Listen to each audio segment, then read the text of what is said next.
best DPS in Overwatch 2 is Torbjorn? Wait, before you flood the comments calling me crazy, just hear me out.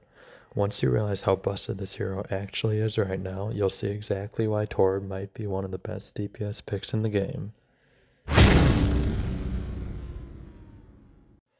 When you think of some of the strongest DPS in Overwatch 2, you probably picture heroes like Tracer or Sojourn, flashy plays, high mobility, and big solo carry potential. But Torbjorn isn't just some funny dwarf with a hammer.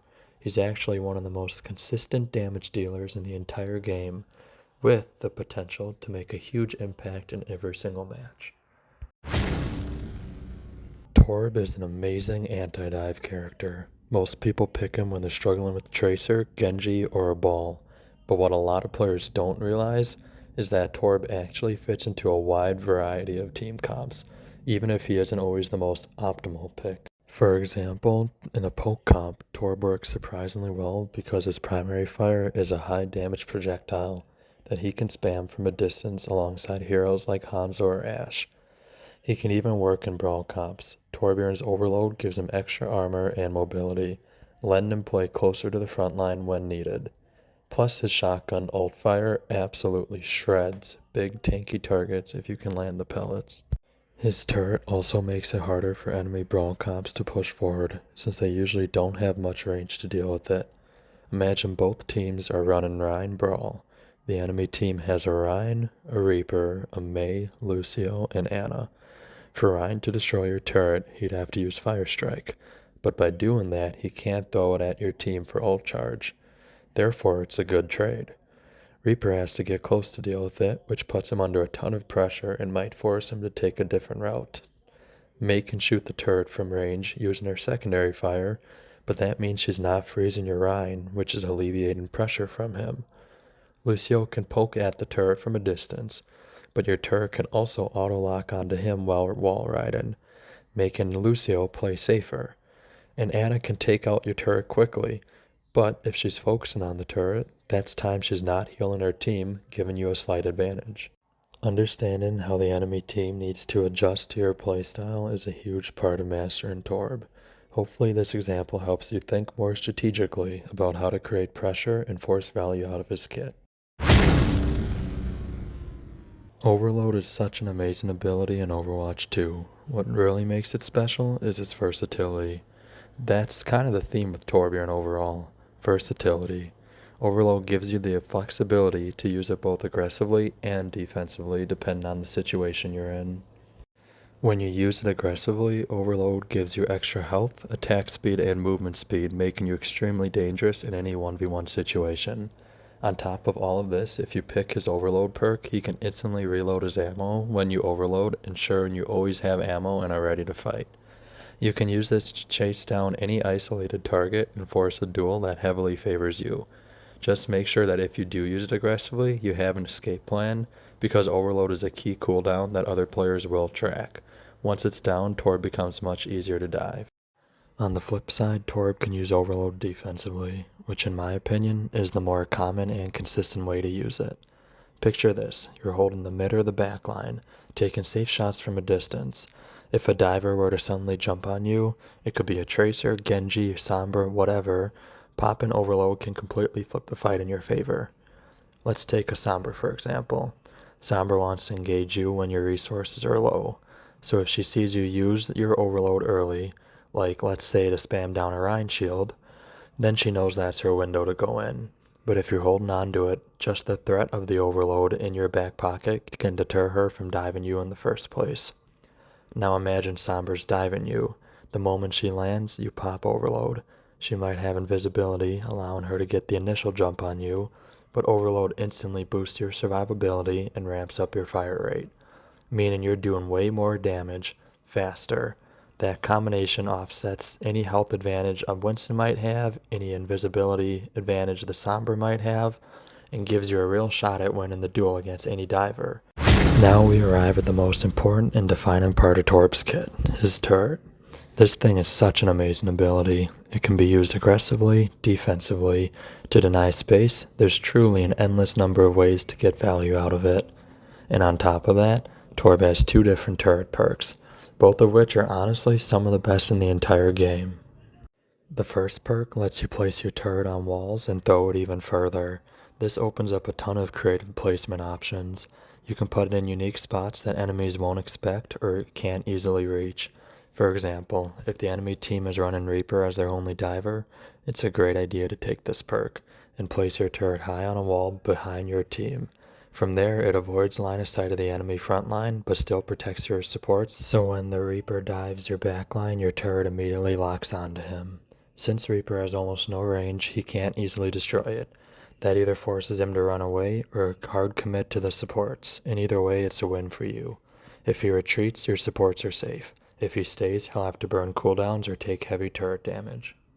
Another underrated part of Torb's turret is the information it gives. You can literally see the blue target in beam showing who your turret is shooting. So if you see it suddenly locking onto someone behind you, that's your cue to turn around and peel for your supports. A flanker under turret fire and Torb pressure at the same time usually has only two options: retreat or die. And trust me, as a former support player myself, we absolutely love when a DPS peels for us. It's an easy kill for Torb, and it keeps your supports alive. A complete win-win in my book. You can also use the turret aggressively, placing it in line of sight of the entire enemy team to apply early poke pressure. However, I usually don't recommend this approach since this tends to get destroyed very quickly. If your turret can see everyone, that also means that they can see your turret. Still though, in some situations it can be worth doing just to build some ult charge or apply early pressure before a fight. The final way that I like to use my turret is for denying space. For example, on King's Row you can place on a high ground to protect your backline and stop flankers from taking control of that area. A turret on high ground makes it much harder for the enemy team to push in or claim that position. The same goes for putting a turret on a flank route. You're using it to contest map control and make it harder for the enemy team to rotate or set up. When I plan to use my turret to hold or deny a specific area, I prefer the other turret perk, the one that upgrades it to level 3 whenever you pop overload. This is a huge win when contesting space. If someone tries to challenge your position, they're now facing an overloaded Torb and a level 3 turret at the same exact time. That's just an absolutely brutal amount of pressure that very few heroes can handle. Overall though, Torb's turret allows for an endless opportunities and creative strategies. If you use it correctly, not just as extra damage, but as a tool for pressure, space control, and information, it can provide massive value in every single team fight. Torb's ultimate, Molten Core, is another powerful tool that allows him to deny space and control the map. Now I know I'm starting to sound like a broken record, but once again, Torb's strength comes from versatility. It can be used both offensively and defensively depending on the situation.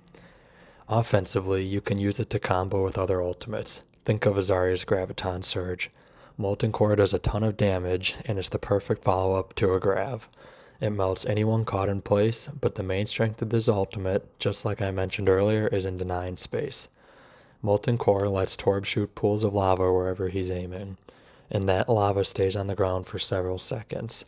As long as it's there, the enemy team cannot stand in that area without taking massive damage. This makes it incredible for overtime situations or final fights when the enemy team has to touch the objective. But you don't have to wait for overtime to get value out of this. You can also use it to isolate targets or cut off enemy movement. For example, if an enemy Ryan charges into your team while his backline is far behind him, you can drop Molten Core between him and the rest of the team. That instantly splits him off and limits his movement, giving your team an easy kill. Another example, imagine there's an enemy Ashe constantly taking off angles on high ground and harassing your supports. You can launch some lava up there to cut her off from that position, forcing her to relocate and giving your team some breathing room for a little bit. You can even use Molten Core to delay enemy rotations. Let's just say your tank just got picked off early and the enemy team's about to push. You can drop your ultimate across common choke points or entry routes to buy time for your tank to come back. For instance, on Ilios Lighthouse, placing lava in those tight hallways can completely stall a push and reset the fight tempo in your favor. Torb builds his ultimate fairly quickly, and it's not one of those ults that you have to save forever to get a giant kill like Reaper Blossom or a Junkrat Tire. Unless you're specifically holding onto it for a last fight or an overtime scenario, feel free to use Molten Core whenever it can give your team an advantage. It's a momentum ult. It helps your team win fights, stall pushes, and control space all at once. Just like every hero in Overwatch, Torbjorn has his weaknesses. There are a few matchups that can be pretty rough for him, mainly flyers like Pharah and Echo, and snipers like Widowmaker. Starting with Pharah and Echo, Torb struggles against them because his primary fire is projectile based. Trying to hit a strafing aerial target with those slow-moving rivets can be tough. And while Torb does have decent range, he's not exactly built to duel a Widowmaker. His hitbox is large and it's pretty much a square. His head hitbox especially makes him an easy target for a clean Widow shot. So what can you do in those situations? Against flyers, I like to place my turret in a position where it can shoot at them without being super exposed to the rest of the enemy team. This forces the Pharah and Echo to deal with the turret first or take chip damage while flying around. Either way, it draws some attention off your team and gives them breathing room. Against Widowmakers, your best bet is to avoid their sightlines entirely. Try to take off angles or sneak through cover to catch her off guard. But if she's constantly landing shots on you or instantly deleting your turret, it might just be better to swap at that point. That being said, there's something really important to keep in mind. Heroes don't create value, players do. Just because Torb can lose to Widow on paper doesn't mean the Widow in your game will actually hit those shots, especially in lower or mid ranks like Bronze through Platinum. Most Widowmakers aren't consistent enough to punish you every time. So respect the matchup, but don't overthink it. Don't assume the enemy will hit every single shot, but don't assume that they're going to miss either. Learn how to adjust your playstyle. Use cover, angle your turret smartly, and keep your positioning flexible. But if the Pharah, Echo, or Widow on the enemy team starts farming you up, it's totally okay to swap. The best ability is availability. You can't help your team when you're dead. So Torbjorn's ability to be incredibly versatile, combined with his unique utility that lets him apply constant pressure while still maintaining great survivability, is what makes him such a powerful and underrated pick. If you've never played Torb before, I hope this video encourages you to give him a try, or at least helps you better understand what the Torb on your team or the enemy Torb is trying to accomplish. After all, Overwatch is a team game built around understanding each hero's goals and how they fit together to create synergy. And if you do already play Torb, I hope this guide gave you a few new ideas or perspectives you might not have thought about before. If you made it this far and found this video helpful or insightful, I really would appreciate if you could like the video and subscribe. I put a lot of time and effort into this video to try to make the best in-depth guide for you guys. Your support truly means a lot and it motivates me to keep creating more guides like this in the future. Thanks for watching and I hope you enjoyed the video.